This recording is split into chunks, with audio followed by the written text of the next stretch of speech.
कोल्हापुरी पोरगी स्पेशल कोल्हापूर डायरीमध्ये आपलं सहर्ष स्वागत आहे।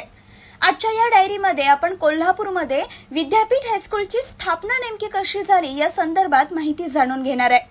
लोकराजा राजर्षी छत्रपती शाहू महाराजांनी आपल्या संस्थानामध्ये मोफत आणि सक्तीच्या प्राथमिक शिक्षणाची सुरुवात केली। त्यासोबतच शिक्षणप्रेमी व्यक्तींना खासगी शाळा सुरू करण्यासही त्यांनी मदत देऊ केली।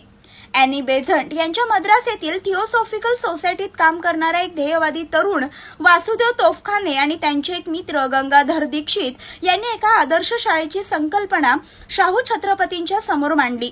तेव्हा छत्रपतींनी त्यांना कळंबा येथील 48 एकर जागा शाळेच्या क्रीडांगणासाठी तर दिलीच, पण त्यासोबतच जुन्या राजवाड्याजवळ असणारी सकवारबाई राणीसाहेब यांची घट्टीची इमारतही शाळेसाठी मोकळी करून दिली आणि थोड्याच दिवसात म्हणजे 3 सप्टेंबर 1917 रोजी तिथे एक शाळा उभारण्यात आली।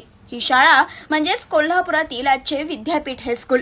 केरले आणि कोल्हापूर शहरातील 2 खासगी शाळांना दरवर्षी 3000 रुपये आणि 30 विद्यार्थ्यांचा भोजन खर्च 2000 रुपये असे एकूण 5000 रुपयांची तरतूद पुढील अंदाजपत्रकात करण्यात यावी असा 23 जानेवारी 1918 रोजी शाहू छत्रपतींनी दिलेला हुकूम वाचाव्यास मिळतो।